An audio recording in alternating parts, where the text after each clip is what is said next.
നമസ്കാരം. നമുക്ക് ഇന്ന് പഠിക്കാനുള്ള വിഷയം അല്ലെങ്കിൽ ഡിസ്കസ് ചെയ്യാനുള്ള വിഷയം എന്ന് പറയുന്നത് എക്സിക്യൂട്ടീവ് സംവിധാനത്തെ പറ്റിയിട്ടാണ്. നമ്മുടെ പാർലമെന്ററി സിസ്റ്റത്തിലെ ഇന്ത്യൻ പാർലമെന്ററി സിസ്റ്റത്തിലെ എക്സിക്യൂട്ടീവ് എങ്ങനെ വർക്ക് ചെയ്യുന്നു എന്നതിനെ പറ്റിയിട്ടാണ് നമുക്ക് അറിയുന്നത്. എന്താണ് എക്സിക്യൂട്ടീവ് എന്ന് വെച്ചിട്ടുണ്ടെങ്കിൽ കാര്യനിർവഹണ സഭേനെയാണ് നമ്മൾ എക്സിക്യൂട്ടീവ് എന്ന് പറയുന്നത്. അപ്പൊ നമ്മൾ നിയമനിർമ്മാണ സഭയുടെ പ്രവർത്തനങ്ങൾ പറഞ്ഞിട്ടുണ്ടായിരുന്നു അല്ലെ. കാര്യനിർവഹണ സഭയുടെ പ്രവർത്തനങ്ങളാണ് നമുക്കൊന്ന് ഡിസ്കസ് ചെയ്യാം. അപ്പൊ കാര്യനിർവഹണ സഭ എന്ന് വെച്ചാൽ എന്താണ്, അല്ലെങ്കിൽ എക്സിക്യൂട്ടീവ് എന്ന് പറഞ്ഞാല് നിയമങ്ങൾ പ്രാബല്യത്തിൽ വരുത്താനുള്ള അല്ലെങ്കിൽ നിയമങ്ങൾ അത് കൊണ്ടുവന്ന നിയമങ്ങൾ നടപ്പിലാക്കാനുള്ള സംവിധാനമാണ് എക്സിക്യൂട്ടീവ് സംവിധാനം എന്ന് പറയുന്നത്. Responsible for enforcing laws and ensuring law and order within the country.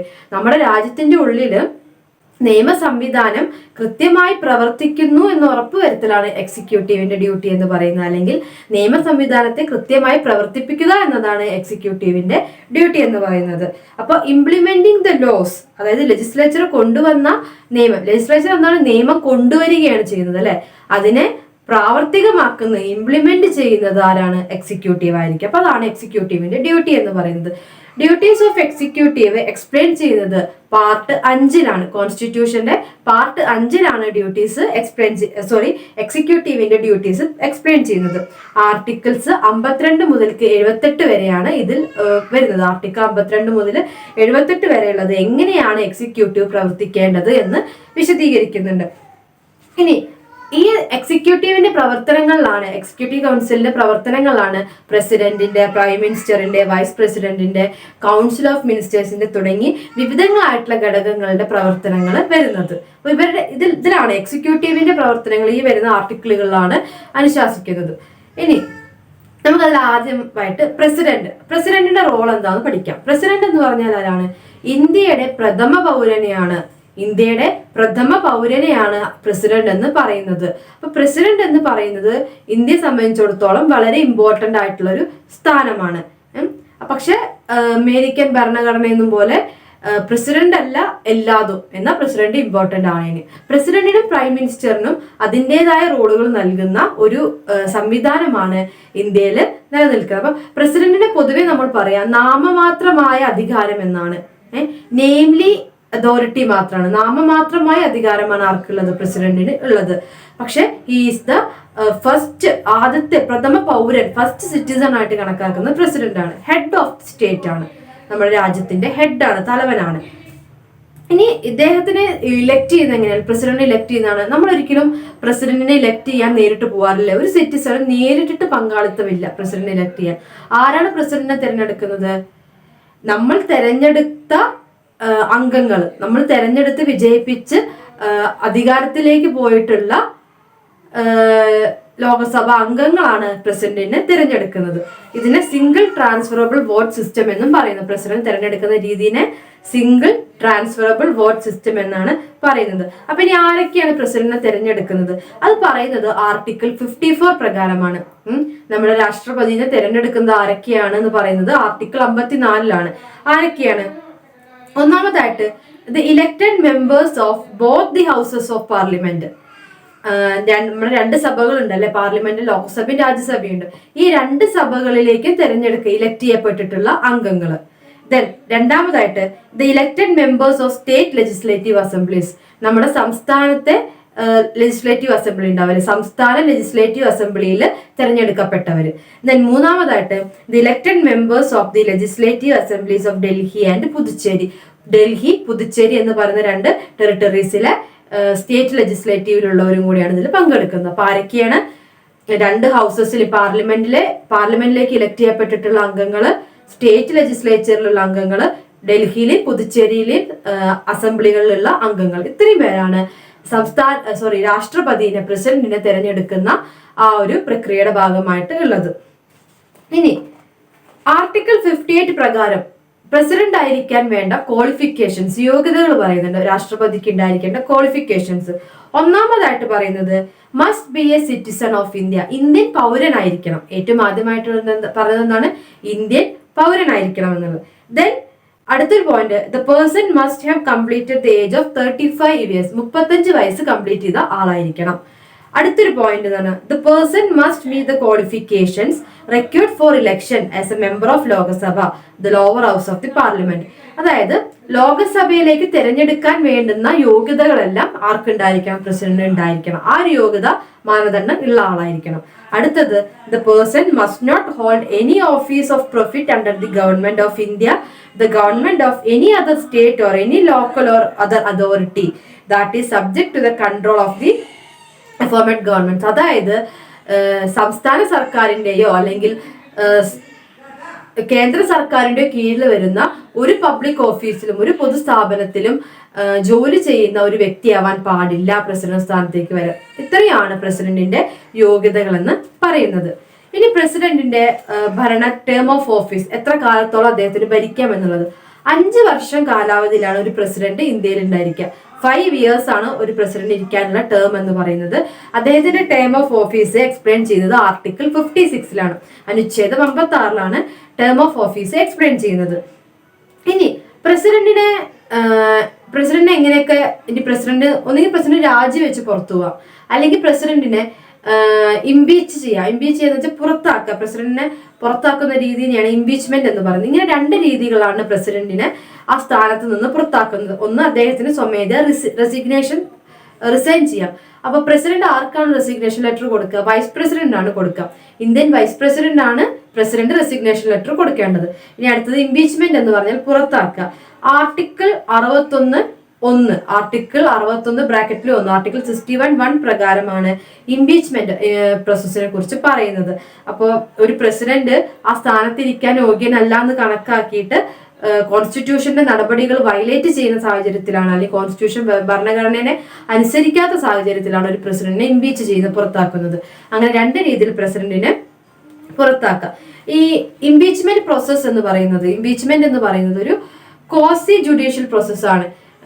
മുഴുവനായിട്ടൊരു judicial process അല്ല, ഒരു നീതി വ്യവസ്ഥയുടെ ഭാഗമല്ല, എന്നാൽ സമമായിട്ട് നിൽക്കുന്നതാണ്. ജുഡീഷ്യറിയുടെ ഒരു ചെറിയ ഭാഗങ്ങൾ കൈകാര്യം ചെയ്യുന്നതാണ് ഇംപീച്ച്മെന്റ് പ്രോസസ് എന്ന് പറയുന്നത്. ഈ ഇംപീച്ച്മെന്റ് പ്രോസസ്സ് നടത്തണമെങ്കിൽ ഹൗസസിന്റെ വോട്ടും കാര്യങ്ങളെല്ലാം വേണം.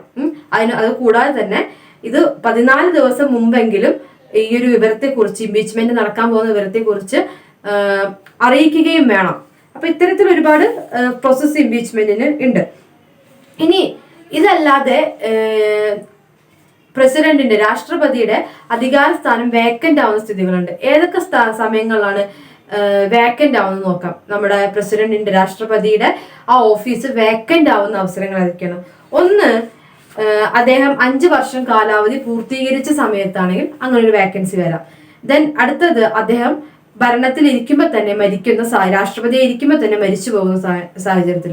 പിന്നെ ഒന്ന് വെച്ചിട്ടുണ്ടെങ്കിൽ റെസിഗ്നേഷൻ നൽകി, വൈസ് പ്രസിഡന്റിന് റെസിഗ്നേഷൻ നൽകിയിട്ട് സ്വമേധയാവാം, അല്ലെങ്കിൽ ഇംപീച്ച്മെന്റ് വഴി പുറത്താക്കപ്പെടുമ്പോഴും ആ ഒരു സ്ഥാനം വേക്കന്റ് ചെയ്യപ്പെടും. അങ്ങനെ 4 രീതിയിൽ പ്രസിഡന്റിന്റെ സ്ഥാനം ഓഫീസ് വേക്കന്റ് ചെയ്യപ്പെടുന്ന സാഹചര്യം ഉണ്ട്. ഇനി പ്രസിഡന്റിന്റെ പവേഴ്സ് എന്തൊക്കെയാന്ന് നോക്കാം. പ്രസിഡന്റിന്റെ അധികാരങ്ങൾ അല്ലെങ്കിൽ ഫങ്ഷൻസ് എന്തൊക്കെയാണ്? ആർട്ടിക്കിൾ 53 കോൺസ്റ്റിറ്റ്യൂഷന്റെ ആർട്ടിക്കിൾ 53 പ്രകാരമാണ് പ്രസിഡന്റിന്റെ അധികാരങ്ങളെ കുറിച്ച് പറയുന്നത്. അദ്ദേഹം എക്സിക്യൂട്ടീവ് ഹെഡ് ആണെന്ന് പറഞ്ഞല്ലേ.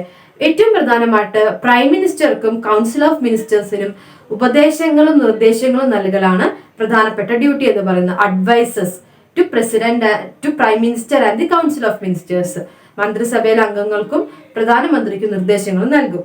ഇനി പ്രസിഡന്റിന്റെ അധികാരങ്ങൾ തന്നെ നമുക്ക് executive powers, legislative powers, financial powers, judicial powers, diplomatic powers, military powers, emergency powers, ഇങ്ങനെ 7 ആയിട്ട് തരംതിരിക്കാം. Executive powers, legislative powers, judicial powers, financial powers, diplomatic powers, military powers and emergency powers. അതിൽ ഒന്നാമത്തത് എക്സിക്യൂട്ടീവ് പവേഴ്സ് എന്താണെന്ന് നോക്കാം. Executive power എന്ന് വെച്ചിട്ടുണ്ടെങ്കിൽ execute ചെയ്യാനുള്ള അധികാരം എന്ന് പറയാം അല്ലെ. പ്രസിഡന്റ് ഒരു നെയിംലി ഹെഡ് ആണെന്ന് പറയുന്നത്, നാമമാത്രമായിട്ടുള്ള ഒരു ഹെഡ് ആണെങ്കിലും അദ്ദേഹത്തിന് പ്രൈം മിനിസ്റ്റർ, അതുപോലെ തന്നെ council of ministers, chief justice of India, attorney general തുടങ്ങിയ ഒരുപാട് പോസ്റ്റുകളിലേക്കുള്ളവരെ അപ്പോയിന്റ് ചെയ്യാനുള്ള അധികാരമുണ്ട്. അതാണ് എക്സിക്യൂട്ടീവ് പവർ എന്ന് പറയുന്നത്. രാജ്യത്തിന്റെ വിവിധ തലങ്ങളിൽ ഇരിക്കുന്നവരെ അപ്പോയിന്റ് ചെയ്യാനുള്ള അധികാരം ആർക്കുണ്ട്? രാഷ്ട്രപതിക്ക് ഉണ്ട്. പക്ഷെ ഈ അപ്പോയിന്റ് ചെയ്യൽ ഇപ്പോൾ കൗൺസിൽ ഓഫ് മിനിസ്റ്റേഴ്സിനെ ആയിക്കോട്ടെ മറ്റുള്ളവരെയൊക്കെ അപ്പോയിന്റ് ചെയ്യുന്നത് പ്രൈം മിനിസ്റ്ററുടെ ഉപദേശപ്രകാരമായിരിക്കും. പ്രൈം മിനിസ്റ്ററുടെ ഇടപെടൽ അതിലുണ്ടായിരിക്കും. പക്ഷെ അത് അപ്പോയിന്റ് ചെയ്യാനുള്ള അധികാരം ആർക്കാണ്? ഇദ്ദേഹത്തിനാണ്, പ്രസിഡന്റായിരിക്കും. അങ്ങനെ പ്രസിഡന്റ് അപ്പോയിന്റ് ചെയ്യുന്ന വിവിധങ്ങളായിട്ടുള്ള പൊസിഷൻസ് ഏതൊക്കെയാന്ന് നോക്കാം. ആരൊക്കെയാണ് അപ്പോയിന്റ് ചെയ്യുന്നത്? Controller and auditor general of India, the chief election commissioner, other election commissioners, chairman and members of the UPSC, the governor's of state, chairman and members of the finance commission. ഇത്രയും ഒക്കെയാണ് executive പവേഴ്സിൽ പ്രധാനമായിട്ടും പറയുന്നത്. ഇനി ഇതിനോട് കൂടെ തന്നെ ഇപ്പോൾ സ്റ്റേറ്റും സെൻട്രലും തമ്മിലുള്ള എന്തെങ്കിലും വിഷയങ്ങൾ വരുമ്പോൾ അതിനെ പരിഹരിക്കാൻ വേണ്ടിയിട്ട് ഒരു ഇന്റർ സ്റ്റേറ്റ് കൗൺസിൽ തുടങ്ങുന്നത് ആരായിരിക്കും? പ്രസിഡന്റിന്റെ ഒരു എക്സിക്യൂട്ടീവ് പവർ ആയിരിക്കും. അതുപോലെ തന്നെ ലോക്സഭ രാജ്യസഭയിൽ ജോയിന്റ് സെഷൻ വിളിക്കുക, അതും പ്രസിഡന്റിന്റെ പവേഴ്സിൽ വരുന്നതാണ്. അതുപോലെ SC ST ബാക്ക്വേർഡ് ക്ലാസസ് കമ്മീഷനുകളൊക്കെ അപ്പോയിന്റ് ചെയ്യുന്നത് ആരാണ്? പ്രസിഡന്റ് തന്നെയാണ്. ഇതൊക്കെയാണ് പ്രസിഡന്റിന്റെ എക്സിക്യൂട്ടീവ് പവേഴ്സ് ആയിട്ട് പറയുന്നത്. ഇനി അടുത്തതായിട്ട് ലെജിസ്ലേറ്റീവ് പവേഴ്സ്. എന്തൊക്കെയാണ് അദ്ദേഹത്തിന്റെ ലെജിസ്ലേറ്റീവ് പവേഴ്സ് എന്ന് നോക്കാം. ഒന്നാമത് ലോകസഭയും രാജ്യസഭയും കൂടെ ഒരുമിച്ചൊരു ജോയിന്റ് സെഷൻ വരികയാണെങ്കിൽ അത് വിളിച്ചു ചേർക്കുന്നത്, ആ സെഷന് വിളിച്ചു ചേർക്കാനുള്ള അവകാശം പ്രസിഡന്റിനാണുള്ളത്. Summon or prorogue the parliament and dissolve the Lok Sabha. ലോകസഭയെ പിരിച്ചുവിടാനുള്ള അധികാരം പ്രസിഡന്റിനുണ്ട്. ലോകസഭയെ പിരിച്ചുവിടാനുള്ള അധികാരം ആർക്കുണ്ട്? പ്രസിഡന്റ് ഉണ്ട്. ജോയിന്റ് സെഷൻ വിളിക്കാനുള്ള അധികാരം പ്രസിഡന്റ് ഉണ്ട്. ദെൻ രാജ്യസഭയിലേക്ക് 12 അംഗങ്ങളെ നോമിനേറ്റ് ചെയ്യുന്നത് ആരാണ്? പ്രസിഡന്റ് ആണ്. രാജ്യസഭയിലേക്ക് 250 അംഗങ്ങളിൽ 12 അംഗങ്ങളെ നോമിനേറ്റ് ചെയ്യുന്നത് പ്രസിഡന്റ് ആണ്. അതേപോലെ ലോകസഭയിലേക്ക് 2 അംഗങ്ങളെ നോമിനേറ്റ് ചെയ്യുന്നതും പ്രസിഡന്റ് ആണ്. ഇതിലൊക്കെ പ്രധാനമന്ത്രിയുടെ നിർദ്ദേശങ്ങൾ ഉണ്ടായിരിക്കും, പക്ഷെ അപ്പോയിന്റ് ചെയ്യുന്ന അതോറിറ്റി പ്രസിഡന്റ് ആയിരിക്കും. ദെൻ ഒരു ബില്ലിനെ ആക്ട് ആക്കുന്നത്, ഒരു ബില്ല് കൊണ്ടുവന്നത് നിയമമാവുന്നത് എപ്പോഴാണ്? രാഷ്ട്രപതി ഒപ്പുവെക്കുമ്പോഴായിരിക്കും. അപ്പോൾ അദ്ദേഹത്തിന്റെ ഒപ്പോടുകൂടി മാത്രമേ ഏതൊരു ബില്ലും ആക്ട് ആവുകയുള്ളൂ, ഒരു നിയമമാവുകയുള്ളൂ. അപ്പൊ അതും അദ്ദേഹത്തിന്റെ ഒരു ലെജിസ്ലേറ്റീവ് പവർ ആണ്. ദെൻ അതിനോട് പുറമെ തന്നെ ഓർഡിനൻസ് പുറപ്പെടുവിക്കുക, അങ്ങനത്തെ ഒരുപാട് കാര്യങ്ങൾ ഇദ്ദേഹത്തിനുണ്ട്. അടുത്തത് ഫിനാൻഷ്യൽ പവേഴ്സ്. പ്രസിഡന്റിനുള്ള ഫിനാൻഷ്യൽ പവേഴ്സ് എന്തൊക്കെയാണ്? മണി ബില്ല് അവതരിപ്പിക്കാൻ ആദ്യം രാഷ്ട്രപതിയുടെ ഒരു റെക്കമെൻഡേഷൻ ആവശ്യമാണ്. ദെൻ ആനുവൽ ഫിനാൻസ് സ്റ്റേറ്റ്മെന്റ് അവതരിപ്പിക്കുക, ഒരു വർഷത്തെ മുഴുവൻ വരവ് ചെലവ് കണക്കുകൾ പാർലമെന്റിൽ പ്രസന്റ് ചെയ്യുന്നതിന് റെസ്പോൺസിബിൾ ആയിട്ടുള്ള വ്യക്തി ആരാണ്? പ്രസിഡന്റ് ആയിരിക്കും. Then contingency fund, consolidated fund, അങ്ങനെ വിവിധങ്ങളായിട്ടുള്ള ഫണ്ടുകളുണ്ട്. രാജ്യത്തിന്റെ പല അവസ്ഥയ്ക്ക് അനുസരിച്ച് കണ്ടിജൻസി ഫണ്ട് ഒക്കെ ഉണ്ട്. അതെല്ലാം വിതരണം ചെയ്യുന്ന വെച്ചാൽ അതിന്റെ എല്ലാം നടത്തിപ്പിന്റെ പ്രധാന ചുമതല ആർക്കായിരിക്കും? പ്രസിഡന്റിനായിരിക്കും. ദെൻ ഫിനാൻസ് കമ്മീഷൻ അപ്പോയിന്റ് ചെയ്യുന്നതും പ്രസിഡന്റ് ആയിരിക്കും. അതൊക്കെ അദ്ദേഹത്തിന്റെ ഫിനാൻഷ്യൽ പവേഴ്സിൽ വരുന്നതാണ്. അടുത്തത് ജുഡീഷ്യൽ പവേഴ്സ്. പ്രസിഡന്റിനുള്ള ജുഡീഷ്യൽ പവേഴ്സ് നമ്മൾ പറഞ്ഞു സുപ്രീം കോടതി ഒരു ഫൈനൽ കോർട്ടാണ്, അപ്പീലിനുള്ള ഒരു ഫൈനൽ കോർട്ടാണ്. അതിനോടൊപ്പം തന്നെ പ്രസിഡന്റ് എന്ന് പറഞ്ഞാൽ എന്താണ്? ഇപ്പൊ ഒരു വധശിക്ഷ തീരുമാനിച്ചു, വധശിക്ഷയ്ക്ക് കോടതി ഉത്തരവിട്ടു. ആ വധശിക്ഷയുടെ അവസാന ഘട്ടം എന്ന് പറയുന്നത് ഒരു ഫൈനൽ അപ്പീലായിട്ട് പ്രസിഡന്റിനെ സമീപിക്കാൻ പറ്റും. പ്രസിഡന്റ് ഒരു ദയാഹർജി കൊടുക്കുന്ന രീതിയുണ്ട്. അപ്പൊ പ്രസിഡന്റ് എന്ന് പറഞ്ഞിട്ടുണ്ടെങ്കിൽ ആ ദയാഹർജി എന്ത് ചെയ്യണം എന്ന് തീരുമാനിക്കാനുള്ള അവകാശമുണ്ട്. ആ ഒരു അവകാശമാണ് പ്രസിഡന്റിന്റെ ജുഡീഷ്യൽ പവറിൽ പറയുന്നത്. അപ്പം ഒരു അപ്പീലിന്റെ തന്നെ വധശിക്ഷയ്ക്ക് വിധിക്കുന്ന കേസുകൾ പോലെയുള്ളതൊക്കെ ഒരു ഫൈനൽ അപ്പീലായിട്ട് ആര് പ്രവർത്തിക്കുന്നുണ്ട്? പ്രസിഡന്റ് പ്രവർത്തിക്കുന്നുണ്ട്. ഇതിന് പുറമെ ജുഡീഷ്യറിയുടെ തന്നെ chief justice of supreme court, മറ്റ് ഹൈക്കോർട്ടിലെ ജഡ്ജസ്, ഇവരെയൊക്കെ അപ്പോയിന്റ് ചെയ്യുന്ന ആരാണ്? പ്രസിഡന്റ് ആണ് അപ്പോയിന്റ് ചെയ്യുന്നത്.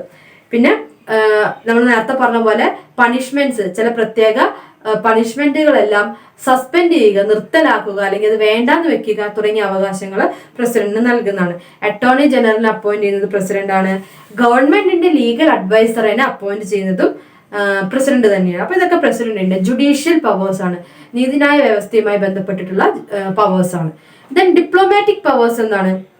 ഡിപ്ലോമാറ്റിക് പവേഴ്സ് എന്ന് പറഞ്ഞാൽ പല ഇന്റർനാഷണൽ ട്രീറ്റീസിലും ഒപ്പുവെക്കുക പ്രസിഡന്റ് ആയിരിക്കും. ഇന്റർനാഷണൽ ട്രീറ്റീസ്, ലോകാടിസ്ഥാനത്തിൽ നടക്കുന്ന പല കരാറുകള്, പീസ് ട്രീറ്റീസ്, ഇതിലൊക്കെ ഒപ്പുവെക്കുന്നത് ഡിപ്ലോമാറ്റിക് പവർ ആണ്. പ്രസിഡന്റിന്റെ ഡിപ്ലോമാറ്റിക് പവർ ആയിട്ടാണ് പറയുന്നത്. Then military powers. Military power എന്ന് പറഞ്ഞാൽ പ്രസിഡന്റ് ആണ് സൈന്യത്തിന്റെ തലവൻ എന്ന് പറയുന്നത്. ഹെഡ് ഓഫ് മിലിറ്ററി എന്ന് പറയുന്ന ആരാണ്? പ്രസിഡന്റ് ആണ്. ഹെഡ് ഓഫ് മിലിറ്ററി അല്ലെങ്കിൽ സുപ്രീം കമാൻഡർ ഇൻ ചീഫ് എന്ന് പറയുന്നത് പ്രസിഡന്റ് ആണ്. Supreme commander in chief. അപ്പോൾ അദ്ദേഹത്തിന് ആർമി, നാവി, എയർഫോഴ്സ് തുടങ്ങിയവയിലൊക്കെ പ്രധാന പോസ്റ്റുകൾ അപ്പോയിന്റ് ചെയ്യാനുള്ള അധികാരമുണ്ട്. അതുപോലെ തന്നെ യുദ്ധം പ്രഖ്യാപിക്കലും യുദ്ധം നിർത്തൽ പ്രഖ്യാപിക്കലും എല്ലാം ചെയ്യുന്ന ആരാണ്? പ്രസിഡന്റ് ആണ്. അതൊക്കെ അദ്ദേഹത്തിന്റെ കൺട്രോളിൽ വരുന്ന കാര്യങ്ങൾ. അതുപോലെ ഇതിനോട് ബന്ധപ്പെട്ടിട്ടുള്ള ട്രീറ്റീസ്, വിവിധങ്ങളായിട്ടുള്ള എഗ്രിമെന്റ്സ്, ഇന്റർനാഷണൽ എഗ്രിമെന്റ്സ് ഒക്കെ മിലിറ്ററി പവേഴ്സിന്റെ ഭാഗമായിട്ട് അദ്ദേഹത്തിന് ചെയ്യാൻ സാധിക്കും. നെക്സ്റ്റ് ഒരു ഇമ്പോർട്ടന്റ് പവർ ആണ് എന്ത്? എമർജൻസി പവർ എന്ന് പറയുന്നത്. എമർജൻസി പവർ എന്ന് പറയുന്നത് അടിയന്തരാവസ്ഥ അധികാരം. ഇന്ത്യയിൽ അടിയന്തരാവസ്ഥ പ്രഖ്യാപിക്കാനുള്ള അധികാരം ആർക്കാണ്? രാഷ്ട്രപതിക്കാണ്, പ്രസിഡന്റ് ആണ്. അതുകൊണ്ട് തന്നെ എമർജൻസി പവേഴ്സിനെ പലപ്പോഴും നമ്മൾ മലയാളത്തിൽ രാഷ്ട്രപതി ഭരണം എന്നൊക്കെ പറയാറുണ്ട്. അപ്പൊ ഇത്തരത്തിൽ 3 തരത്തിൽ എമർജൻസിയാണ് പ്രഖ്യാപിക്കുക. National emergency article 352, state emergency article 356, financial emergency article 360. ഇങ്ങനെ 3 എമർജൻസികളാണ് ഇവിടെ പ്രഖ്യാപിക്കുക. ഇതുവരെ പ്രഖ്യാപിക്കാത്ത ഒരേ ഒരു എമർജൻസി ഉള്ളൂ, അത് ഫിനാൻഷ്യൽ എമർജൻസിയാണ്. അപ്പൊ ഇത്രയും അദ്ദേഹത്തിന്റെ എമർജൻസിയുമായി ബന്ധപ്പെട്ടുള്ള അല്ലെങ്കിൽ അടിയന്തരാവസ്ഥയുമായിട്ട് ബന്ധപ്പെട്ടിട്ടുള്ള പവേഴ്സ് ആണ്. ഇനി അദ്ദേഹത്തിനുള്ള മറ്റൊരു പവറാണ് വീറ്റോ പവർ എന്ന് പറയുന്നത്. വീറ്റോ പവർ എന്ന് പറഞ്ഞാല് ഒരു ബില്ല് ആക്ട് ആവാൻ നമ്മുടെ രാഷ്ട്രപതി ഒപ്പുവെക്കണം എന്ന് പറഞ്ഞല്ലേ, പ്രസിഡന്റിന്റെ സൈനോട് കൂടെ മാത്രമേ ഒരു ബില്ല് ആക്ട് ആവുകയുള്ളൂ എന്ന് പറയും. അപ്പൊ ഒരു ബില്ല് അദ്ദേഹത്തിന്റെ അപ്രൂവലിനായിട്ടൊരു സഭയിൽ നിന്ന് വരികയാണ്. സഭയിൽ നിന്ന് വരുന്ന സമയത്ത് അദ്ദേഹത്തിന് 3 ഓപ്ഷൻസ് എടുക്കാം. 3 ഓപ്ഷൻ. ഒന്നെങ്കിൽ ആ ബില്ല് അംഗീകരിക്കാം, അല്ലെങ്കിൽ ആ ബില്ല് കയ്യിൽ തന്നെ വെച്ചുകൊണ്ടിരിക്കാം, അല്ലെങ്കിൽ ആ ബില്ലിനെ തിരിച്ച് പാർലമെന്റിലേക്ക് തന്നെ അയക്കാം. ഇങ്ങനെ 3 തരത്തിലുള്ള പവേഴ്സ് ഉണ്ട്. ഈ പവറുകളെയാണ് വീറ്റോ പവർ എന്ന് പറയുന്നത്. അത്തരത്തിൽ ഒരു ബില്ലിന്റെ മീതെ രാഷ്ട്രപതി എടുക്കുന്ന പവറിനെ വീറ്റോ പവർ എന്നാണ് പറയുന്നത്. വീറ്റോ പവർ തന്നെ 4 ടൈപ്പായിട്ട് തരംതിരിക്കുന്നുണ്ട്. Absolute veto, qualified veto, suspensive veto, pocket veto. ഏതൊക്കെയാണ്? Absolute veto. ആബ്സല്യൂട്ട് വീറ്റോ എന്ന് വെച്ചിട്ടുണ്ടെങ്കിൽ ആ ബില്ല് കയ്യിൽ തന്നെ വെച്ചിരിക്കുന്നതിനാണ് ആബ്സല്യൂട്ട് വീറ്റോ എന്ന് പറയുന്നത്. ക്വാളിഫൈഡ് വീറ്റോ എന്ന് പറഞ്ഞിട്ടുണ്ടെങ്കിൽ ഹയർ മെജോറിറ്റിയുടെ അടിസ്ഥാനത്തിൽ അത് ലെജിസ്ലേച്ചർക്ക് കൊടുക്കുന്നത്. This type of veto can be overridden by legislature with a higher majority. Then suspensive veto എന്ന് പറഞ്ഞിട്ടുണ്ടെങ്കിൽ എന്താ? അതെന്ന് വെച്ചിട്ടുണ്ടെങ്കിൽ ഒരു ഓർഡിനറി മെജോറിറ്റിയുടെ അടിസ്ഥാനത്തിലേക്ക് ലെജിസ്ലേച്ചറിന് കൊടുക്കുന്നതിന് സസ്പെൻസീവ് വീറ്റോ എന്ന് പറയും. പോക്കറ്റ് വീറ്റോ എന്ന് പറഞ്ഞിട്ടുണ്ടെങ്കിൽ എന്താണ്? ഒരു ആക്ഷനും എടുക്കാതിരിക്കുന്നതിനാണ് പോക്കറ്റ് വീറ്റോ എന്ന് പറയുന്നത്. അങ്ങനെ 4 തരത്തിലുള്ള veto: absolute veto, qualified veto, suspensive veto and pocket veto എന്ന 4 ടൈപ്പ് വീറ്റോ പവേഴ്സ് ആണ് ആർക്കുള്ളത്? രാഷ്ട്രപതിക്ക് ഉള്ളത്. ഇനി അതാണ് രാഷ്ട്രപതിയുടെ പവേഴ്സ്. ഇനി അടുത്തതാണ് വൈസ് പ്രസിഡന്റ്, ഉപരാഷ്ട്രപതി. ഉപരാഷ്ട്രപതിയുടെ അധികാരങ്ങൾ നോക്കാം. ആർട്ടിക്കിൾ 63 പ്രകാരം ഇന്ത്യയിൽ ഒരു ഉപരാഷ്ട്രപതി ഉണ്ടായിരിക്കണം എന്നാണ് പറയുന്നത്. ആർട്ടിക്കിൾ 63 പ്രകാരം ഇനി പ്രസിഡന്റിന് കൈകാര്യം ചെയ്യാൻ പറ്റാതെ അല്ലെങ്കിൽ മുഴുവൻ കാര്യങ്ങളും കൈകാര്യം ചെയ്യാൻ പറ്റാത്തപ്പോൾ അവിടെ വൈസ് പ്രസിഡന്റിന് റോൾ ഉണ്ടായിരിക്കും. അപ്പൊ അവിടെ വൈസ് പ്രസിഡന്റ് സഹായിക്കണം. President cannot fulfil his duties. പല കാരണങ്ങളാൽ, ചിലപ്പോൾ അദ്ദേഹത്തിന് അസുഖം മൂലം പ്രസിഡന്റിന് കാര്യങ്ങൾ ചെയ്യാൻ പറ്റാതിരിക്കാം, അല്ലെങ്കിൽ ഏതെങ്കിലും സാഹചര്യത്തിൽ ആ പ്രസിഡന്റ് സ്ഥാനം വേക്കന്റ് ആയി കിടക്കുക. ഇത്തരം സാഹചര്യങ്ങളൊക്കെ വരുമ്പോൾ അവിടെ ഇടപെടുക വൈസ് പ്രസിഡന്റ് ആയിരിക്കും. അവിടെയാണ് വൈസ് പ്രസിഡന്റിന്റെ റോള് വരുന്നത്. ഇനി ഉപരാഷ്ട്രപതിക്ക് ഉണ്ടായിരിക്കേണ്ട ക്വാളിഫിക്കേഷൻസ് എന്തൊക്കെയാന്ന് നോക്കാം. ഒന്ന്, അദ്ദേഹം സിറ്റിസൺ ഓഫ് ഇന്ത്യ ആയിരിക്കണം. അടുത്തത് 35 ഇയേഴ്സ് കംപ്ലീറ്റ് ചെയ്തിരിക്കണം. മൂന്നാമതായിട്ട് രാജ്യസഭ അനുശാസിക്കുന്ന രീതിയിലുള്ള ക്വാളിഫിക്കേഷൻസ് അദ്ദേഹത്തിന് ഉണ്ടായിരിക്കണം.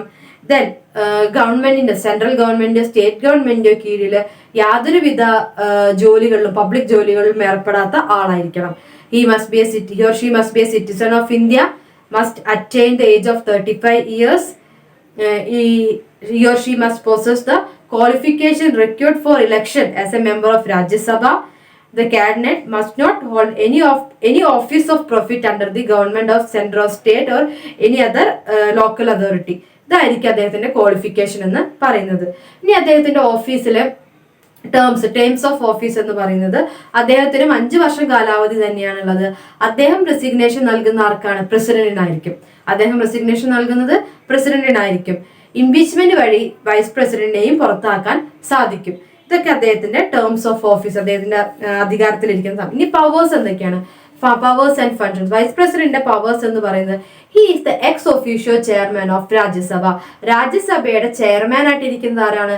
വൈസ് പ്രസിഡന്റ് ഓഫ് ഇന്ത്യ ആയിരിക്കും. അപ്പൊ വൈസ് പ്രസിഡന്റ് ഓഫ് ഇന്ത്യയും എക്സ് ഒഫീഷ്യോ ചെയർമാൻ ഓഫ് രാജ്യസഭയും ഒരാളായിരിക്കും. അപ്പൊ വൈസ് പ്രസിഡന്റ് ആണ് രാജ്യസഭയുടെ ചെയർമാൻ എന്നത് അദ്ദേഹത്തിന്റെ ഒരു ഡ്യൂട്ടിയാണ്.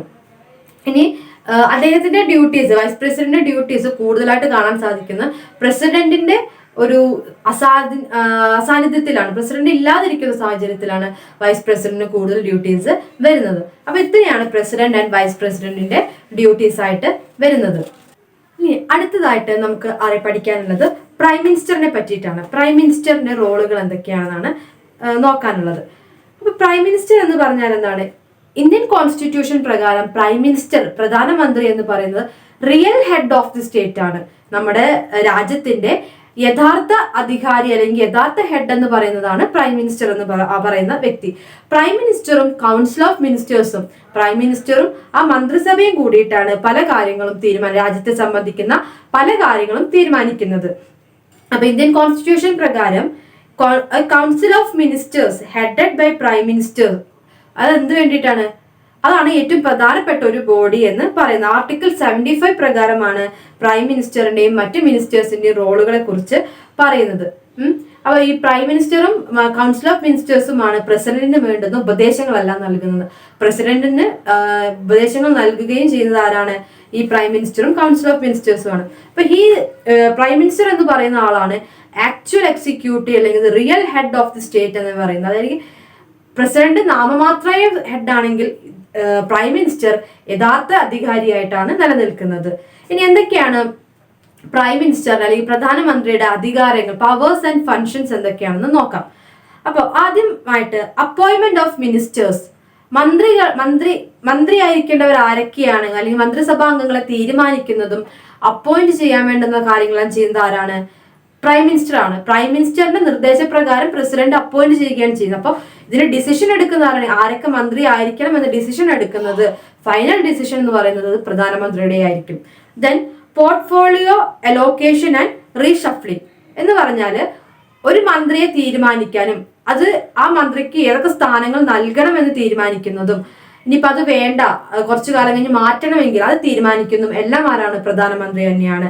റീഅറേഞ്ച് ചെയ്യുന്നത്, മിനിസ്റ്റേഴ്സിന്റെ പൊസിഷൻസ് തീരുമാനിക്കുന്നതും അത് റീഅറേഞ്ച് ചെയ്യുന്നതും ആരാണ്? പ്രധാനമന്ത്രി തന്നെയായിരിക്കും. നെക്സ്റ്റ് ഒരു പോയിന്റ് ആണ് ഡിസ്മിസൽ ആൻഡ് റെസിഗ്നേഷൻ. ഏതെങ്കിലും കാരണവശാൽ ഒരു മന്ത്രിയുടെ പ്രവർത്തനം മോശമായിട്ടോ അല്ലെങ്കിൽ മറ്റേതെങ്കിലും കാരണവശാൽ റെസിഗ്നേഷൻ ആവശ്യപ്പെടാനുള്ള അധികാരം ആർക്കുണ്ട്? പ്രധാനമന്ത്രിക്കുണ്ട്. അപ്പോൾ ഒരു മന്ത്രിയുടെ കയ്യിൽ നിന്ന് റെസിഗ്നേഷൻ, രാജി ആവശ്യപ്പെട്ട് അത് മേടിക്കാനുള്ള അധികാരം പ്രൈം മിനിസ്റ്റർക്കുണ്ട്. നിർബന്ധമായിട്ടും റിസൈൻ ചെയ്യിക്കുക മിനിസ്റ്റേഴ്സിനെ കൊണ്ട്, അത് പ്രൈം മിനിസ്റ്റർക്കുള്ള ഒരു അധികാരമാണ്. Then presiding officer and influencer, മന്ത്രിസഭയെ കൂട്ടിച്ചേർക്കുന്ന വ്യക്തി അല്ലെങ്കിൽ പ്രിസൈഡ് ചെയ്യുന്ന, അധ്യക്ഷ സ്ഥാനം വഹിക്കുന്ന വ്യക്തി ആരാണ്? പ്രൈം മിനിസ്റ്റർ തന്നെയാണ്. Prime minister serves as the presiding officer of the council of ministers, മന്ത്രിസഭയുടെ പ്രിസൈഡിംഗ് ഓഫീസറായിട്ട് പ്രവർത്തിക്കുന്നുണ്ട്. ദെൻ അദ്ദേഹം എന്ന് പറയുന്നത് ഗൈഡ് ആൻഡ് കോർഡിനേറ്റർ ആണ്. എല്ലാ മന്ത്രിസഭയിലെ എല്ലാ വകുപ്പുകൾക്കും വേണ്ടുന്ന നിർദ്ദേശങ്ങളും അവരെ ഗൈഡ് ചെയ്യുകയും ചെയ്യുന്ന ആരാണ്? പ്രൈം മിനിസ്റ്റർ തന്നെയാണ്. Then resignation and collapse of council, ഇപ്പൊ കൗൺസിൽ ഓഫ് മിനിസ്റ്റേഴ്സിനെ ഏതെങ്കിലും ഒരു തരത്തിലുള്ള പ്രവർത്തനമായിട്ട് മോശം വരികയാണെങ്കിൽ അതിനെ കുറിച്ച് വിശദീകരിക്കുകയും അത്തരം ഒരു വകുപ്പ് മോശമാവുകയാണെങ്കിൽ അത് റിസൈൻ ചെയ്യുന്നത് ആരാണ്? പ്രധാനമന്ത്രി തന്നെയായിരിക്കും. Link between president and council, അതായത് കൗൺസിൽ ഓഫ് മിനിസ്റ്റേഴ്സിനും മന്ത്രിസഭയുടെയും അതുപോലെ തന്നെ പ്രസിഡന്റിനെയും ലിങ്ക് ചെയ്യിക്കുന്ന, കൂട്ടിയോജിപ്പിക്കുന്ന, അതിന്റെ മീഡിയേറ്റർ ആയിട്ട് നിൽക്കുന്ന ഒരാള് പ്രൈം മിനിസ്റ്റർ ആയിരിക്കും. Then appointment of important officers, ഇതിനോട് പുറമെ പ്രൈം മിനിസ്റ്റർ ചില പോസ്റ്റുകളിലേക്കൊക്കെ ഉള്ള ആളുകളെ അപ്പോയിന്റ് ചെയ്യുന്നുണ്ട്. ആരിനൊക്കെയാണ്? പ്രധാനമായിട്ടും അപ്പോയിന്റ് ചെയ്യുക എന്നതിനുപരി അഡ്വൈസ് ടു പ്രസിഡന്റ് ആണ്. ഓരോ പ്രധാനപ്പെട്ട പൊസിഷൻസ്ക്കും ആരേനൊക്കെ അപ്പോയിന്റ് ചെയ്യണമെന്ന് ഉപദേശം നൽകുന്നതാണ് പ്രൈം മിനിസ്റ്ററിന്റെ, പ്രധാനമന്ത്രിയുടെ പ്രധാനമായിട്ടുള്ള റോൾ എന്ന് പറയുന്നത്. അത്തരത്തിൽ പ്രൈം മിനിസ്റ്ററിന്റെ നിർദ്ദേശപ്രകാരമാണ് പ്രസിഡന്റ് അറ്റോർണി ജനറലിനെ, ഓഡിറ്റർ ജനറലിനെ, chief election commissioner, chairman of UPSC, governor of state തുടങ്ങിയ വിവിധങ്ങളായിട്ടുള്ള പോസ്റ്റിലേക്കുള്ള അപ്പോയിന്റ്മെന്റ് നടത്തുന്നത്. ദെൻ അടുത്തൊരു പോയിന്റ്, പ്രധാനമന്ത്രിക്കുള്ള അടുത്തൊരു ഫംഗ്ഷനാണ് പവർ ഓഫ് അഡ്വൈസ്. പ്രസിഡന്റിന് വേണ്ടുന്ന നിർദ്ദേശങ്ങൾ നൽകുക എന്നത് ഇദ്ദേഹത്തിന്റെ, പ്രൈം മിനിസ്റ്ററിന്റെ ഒരു കർത്തവ്യമാണ്. Then announcement of government policies, ഒരു ഗവൺമെന്റിന്റെ ഒരു ഗവൺമെന്റിന്റെ ഒരു പ്രവർത്തനങ്ങൾ എന്തൊക്കെയായിരിക്കണം അല്ലെങ്കിൽ ഓരോ മന്ത്രിസഭയുടെയും പ്രവർത്തനങ്ങൾ, ഓരോ മന്ത്രിമാരുടെയും പ്രവർത്തനങ്ങൾ എന്തൊക്കെയായിരിക്കണം, ഗവൺമെന്റിന്റെ പോളിസി, ഓരോ ഗവൺമെന്റ് വരുമ്പോൾ ഓരോ പോളിസി അവതരിപ്പിക്കും. അത് അനൗൺസ് ചെയ്യാൻ അല്ലെങ്കിൽ ഇന്നതൊക്കെയാണ് ഞങ്ങളുടെ പദ്ധതികൾ എന്ന് അനൗൺസ് ചെയ്യാനുള്ള അധികാരവും പ്രൈം മിനിസ്റ്റർക്ക് ഉണ്ടായിരിക്കും. ദെൻ ചെയർമാൻഷിപ്പ് ഓഫ് കൗൺസിൽസ്, വിവിധ കൗൺസിലുകളുടെ വിവിധ സമിതികളുടെ ചെയർമാൻ ആയിട്ട് പ്രവർത്തിക്കുന്നത് ആരാണ്? പ്രൈം മിനിസ്റ്റർ ആയിരിക്കും. Inter state council, national water resource council, NITI Aayog council തുടങ്ങിയിട്ടുള്ള രാജ്യത്തിനെ സംബന്ധിക്കുന്ന വിവിധ കൗൺസിലുകളുടെ ചെയർമാൻ ആയിട്ട് വർക്ക് ചെയ്യുന്നത് പ്രൈം മിനിസ്റ്റർ ആയിരിക്കും. Then formulation of foreign policy, നമ്മുടെ രാജ്യത്തിന്റെ വിദേശവുമായിട്ട് ബന്ധപ്പെട്ട വിദേശ നയപ്രഖ്യാപനം എന്തായിരിക്കണമെന്ന് തീരുമാനിക്കുന്നതും പ്രൈം മിനിസ്റ്റർ ആയിരിക്കും. Then political head of the government services, prime minister ആണ് രാഷ്ട്രീയപരമായിട്ടുള്ള എല്ലാ കാര്യങ്ങളുടെയും അധികാരി എന്ന് പറയുന്നത്, അല്ലെങ്കിൽ ഹെഡ് എന്ന് പറയുന്നത്. അപ്പോൾ ഗവൺമെന്റ് സേവനങ്ങളുടെ പൊളിറ്റിക്കൽ ഹെഡ്, രാഷ്ട്രീയ അധികാരി എന്ന് പറയുന്നത് പ്രസിഡന്റ് ആയിരിക്കും, പ്രൈം മിനിസ്റ്റർ ആയിരിക്കും. തെറ്റിപ്പോയത് പ്രൈം മിനിസ്റ്റർ ആയിരിക്കും. അപ്പൊ പ്രൈം മിനിസ്റ്ററിന്റെ, പ്രധാനമന്ത്രിയുടെ പ്രധാനപ്പെട്ട പവേഴ്സ് ആൻഡ് ഫങ്ഷൻസ് എന്തൊക്കെയാണ്? മിനിസ്റ്റേഴ്സിനെ അപ്പോയിന്റ് ചെയ്യുന്നു, അവരുടെ ഏതൊക്കെ വകുപ്പുകൾ അത് ഷഫിൾ ചെയ്യുക തുടങ്ങിയ കാര്യങ്ങളെല്ലാം ചെയ്യുന്നു. ഡിസ്മിസൽ ആൻഡ് റെസിഗ്നേഷൻ, അവരെ പുറത്താക്കുക, റിസൈൻ ചെയ്യിക്കുക തുടങ്ങിയ കാര്യങ്ങളുണ്ട്. പ്രിസൈഡിംഗ് ഓഫീസറാണ്, അധ്യക്ഷമായിട്ട് കൂട്ടിച്ചേർക്കുന്ന ഓഫീസറാണ്. കൗൺസിൽ ഓഫ് മിനിസ്റ്റേഴ്സിനെ ഗൈഡ് ആൻഡ് കൺട്രോൾ ചെയ്യുന്നു. ദെൻ പ്രസിഡന്റിന്റെയും കൗൺസിലിന്റെയും ഒരു ലിങ്ക് ആയിട്ട് പ്രവർത്തിക്കുന്നു. ഇമ്പോർട്ടന്റ് ഓഫീസേഴ്സിനെ, പ്രധാനപ്പെട്ട ഓഫീസേഴ്സിനെ അപ്പോയിന്റ് ചെയ്യാൻ പ്രസിഡന്റിന് വേണ്ടുന്ന നിർദ്ദേശങ്ങൾ നൽകുന്നു. Then adviser, power to advise, പ്രസിഡന്റിന് വേണ്ടുന്ന എല്ലാ കാര്യങ്ങൾക്കും അഡ്വൈസ് നൽകുന്നു. Announcement of government policies, then വിവിധ കൗൺസിലുകളുടെ ചെയർമാൻ ആയിരിക്കും. വിദേശ നയപ്രഖ്യാപനം നടത്തുന്നു. ദെൻ യൂണിയൻ ഗവൺമെന്റിനെ ഒരുമിച്ച് ചേർത്തുകൊണ്ട് അതിന്റെ ശബ്ദമായിട്ട് വോയിസ് ഓഫ് യൂണിയൻ ഗവൺമെന്റ് ആയിട്ട് നിലനിർത്തുന്നു. ദെൻ പൊളിറ്റിക്കൽ ഹെഡാണ് അദ്ദേഹം, ഗവൺമെന്റിന്റെ പൊളിറ്റിക്കൽ ഹെഡാണ്. ഇത്രയും കാര്യങ്ങളാണ് പ്രൈം മിനിസ്റ്ററിന്റെ, പ്രധാനമന്ത്രിയുടെ ചുമതലകൾ എന്ന് പറയുന്നത്. അടുത്തത് കൗൺസിൽ ഓഫ് മിനിസ്റ്റേഴ്സ്, മന്ത്രിസഭയുടെ. കൗൺസിൽ ഓഫ് മിനിസ്റ്റേഴ്സ് എന്ന് പറഞ്ഞാൽ ആർട്ടിക്കിൾ 74 പ്രകാരമാണ് ഇന്ത്യൻ കോൺസ്റ്റിറ്റ്യൂഷനിലെ കൗൺസിൽ ഓഫ് മിനിസ്റ്റേഴ്സ് എങ്ങനെ വേണമെന്ന് പറയുന്നത്. അപ്പോൾ പ്രധാനമായിട്ടും കൗൺസിൽ ഓഫ് മിനിസ്റ്റേഴ്സ് എന്ന് പറഞ്ഞാൽ പ്രസിഡന്റിന് വേണ്ടുന്ന നിർദ്ദേശങ്ങൾ, പ്രസിഡന്റിനെ കൊണ്ട് തീരുമാനം എടുപ്പിക്കുന്ന സമിതിയാണ് കൗൺസിൽ ഓഫ് മിനിസ്റ്റേഴ്സ് എന്ന് പറയുന്നത്. അവരുടെ പ്രവർത്തനങ്ങൾ, അവരുടെ സാലറി, അലവൻസസ് തുടങ്ങിയ കാര്യങ്ങളെല്ലാം പറയുന്നത് ആർട്ടിക്കിൾ 75 ദെൻ കൗൺസിൽ ഓഫ് മിനിസ്റ്റേഴ്സിനെ നമുക്ക് 3 കാറ്റഗറി ആയിട്ട് തിരിക്കാം. Council of ministers can be divided into 3 categories. ഏതൊക്കെയാണ്? Cabinet ministers, ministers of state and deputy ministers. ഏതൊക്കെയാണ്?